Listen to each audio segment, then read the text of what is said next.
Hi there, welcome to the archives. I just, my little IE, we're going to Ireland today, so I just thought, say hi,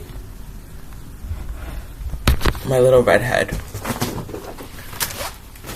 Speaking of redheads, I wrote an autofiction, a book about loosely based on my life story, and I talk about how when the character who's based after me arrives in Canada, she sees one of the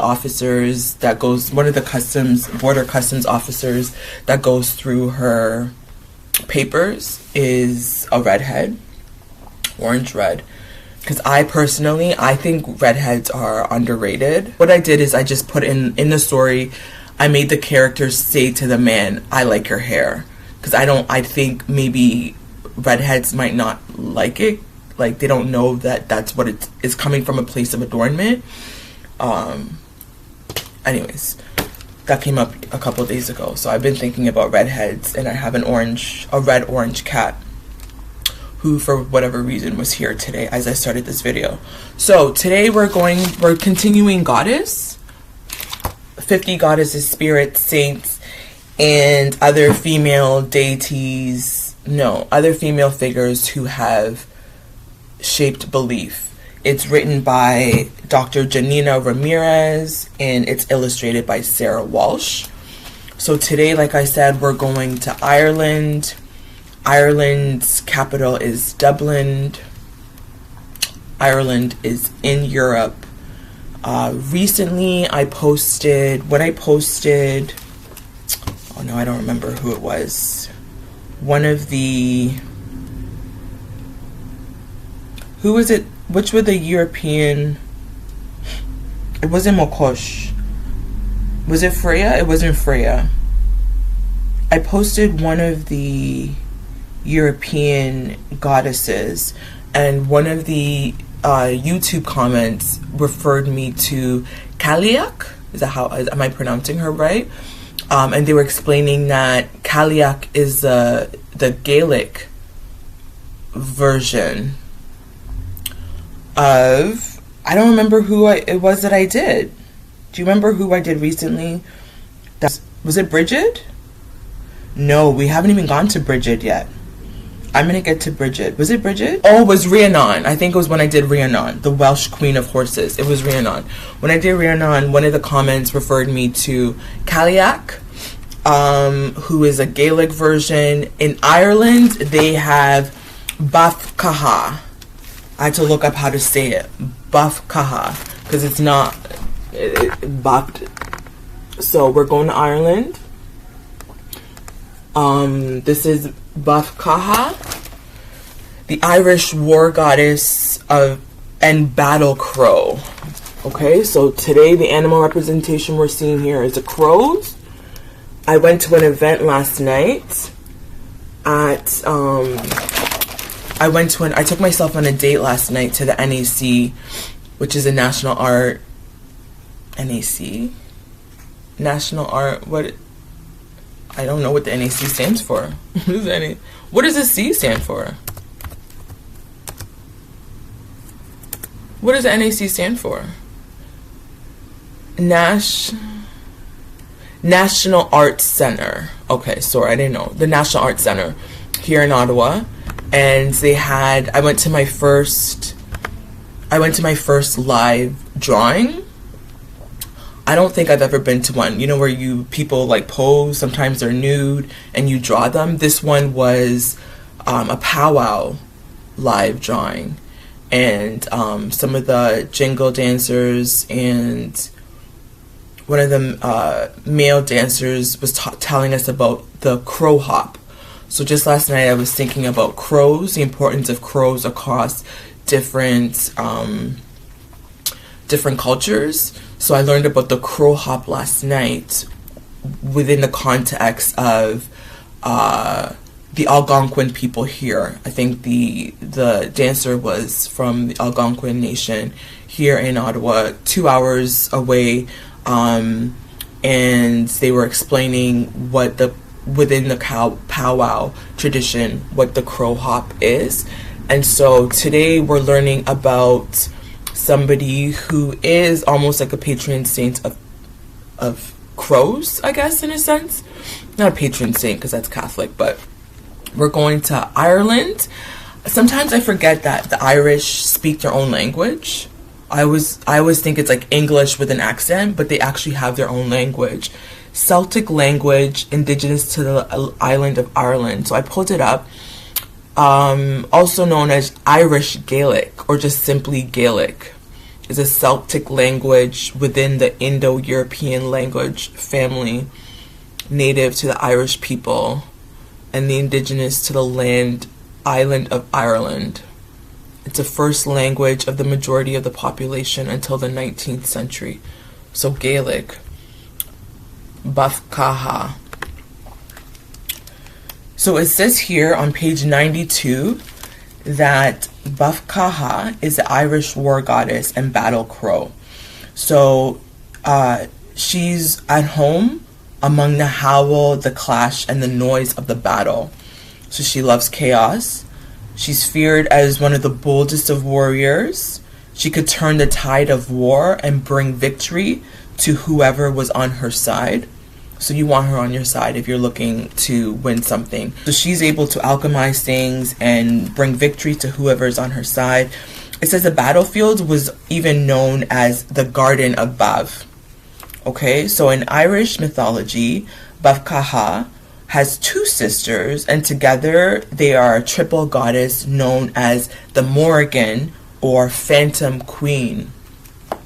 This is like a crow. Badb flies over the battlefield. She can kill warriors in a heartbeat, and if you heard her wail on the winds, you would know that death was coming. It's when you hear her wailing, be careful, somebody's about to die. She is the Bean Sidhi, that's how you say it, Sidhi, similar to Banshee, which is a fairy woman whose cry predicts someone important is about to die. So she's the last person you want to lay eyes on before going into battle. And so, of the three sisters, Badb is most often shown as an old haggard lady with witch-like powers that predict the future. So she can also see the future, but that doesn't mean that she can't also fight furiously. So many of Badb's stories are wrapped up with the myths of the history of Ireland. Medieval legend talks about how when there's different waves of invasions, her people are the Tuatha De Danann. Did I say that correctly? Tuatha De Danann, or folk of the Goddess Danu. So they fight against another group, which were known as the Fir Bolg. So according to these stories, humans were the last group to arrive in Ireland, and Badb's people, the Tuatha De Danann, or the folk of the Goddess Danu, they eventually became the fairy folk. Okay, so they were fairies, they were living in a supernatural realm alongside humans, and you can see the images here of the different fairies. I don't know if you could see them there. And so Badb played an important role in the battles between the Fir Bolg and the Tuatha De Danann. With her sister, she made a thick cloud of the mist to cover the soldiers, and she brought rain and fire down on her enemies. And so the goddess stirred up a howl of noise and confusion and all this chaos. Basically, the warriors had no rest for 3 days and 3 nights. So talk about Queen of Chaos. Speaking of Queen of Chaos, Aira. I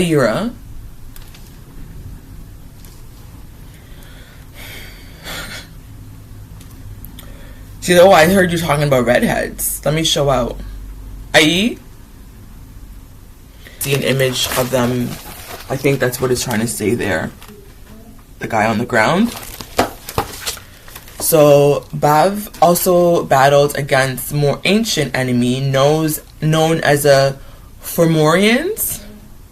So these were monstrous, foul beings who lived under the sea or deep in the earth. It says that they represent darkness, they represent death, and they represent drought. Again, remember when we were talking about Pitescan Win, how the white buffalo I was wondering if that can lead to sometimes anti-blackness, similar when something that's black or dark or bad is associated with evil and death and drought, right? So I always think about that. But by destroying these creatures, Badb wiped out these evil forces. So in the moment of victory, the goddess sang a powerful song that gave her people hope, and it's celebrating the future full of joy. So basically her role is in defeating evil. She's seen as very powerful and also very positive. Okay? It says here that Badb Catha is still feared and honored as one of the fairy folk. She's not necessarily sweet or harmless like the fairies you see. She's no Tinkerbell. Let's just put it like that, right? Although I'm sure if you cross Tinkerbell the wrong way, she will also cut you. But these are the magical Tuatha De Danann, who are influential and secretive. You should never insult them, and you should always give them offerings, okay? Share whatever food or drink you're drinking with them. And it's a good idea to keep her on your side. She brings her chaos among your enemies. She can seem scary is what it says here, but she also protects rulers. Remember we did recently one of the Asian... And why did you do that? I think my cat is channeling Badb Catha right now, because I don't know why you did that. What was the point in doing that? Chaos.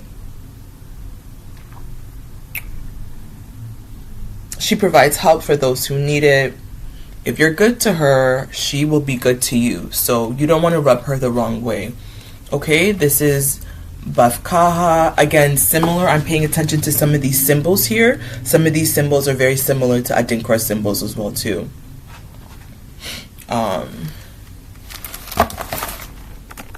You see them? So this is Badb Catha. Irish war goddess and battle crow. So if you're going through a battle right now, you need some victory, maybe pour some libations for Badb Catha. Call her on your side. Alright, so we're going to continue this next week. I'll be back for some more sharing. We still got a Buddhist goddess to do. We got to go back to the Norse garden. Who else have we not done? We'll go back to the Celtics. We'll go back to the Cretans. So a couple more to do. What are you learning from this? Are you noticing and paying attention to some of the similarities between stories? Are you noticing some of the differences in the different stories, right? What have you heard of these people before? I had never heard of Badb Catha. I had not heard a lot of these different people, and I think maybe that's intentional. I'm also not Irish, so that makes sense. Okay, so we'll be back next week with some more of Goddess. I just finished a memoir that I returned. I have 2 more new books that I need to read. Once I read them, then I can share what it is that I'm doing over here. But that's pretty much that, okay? So until next time, in solidarity.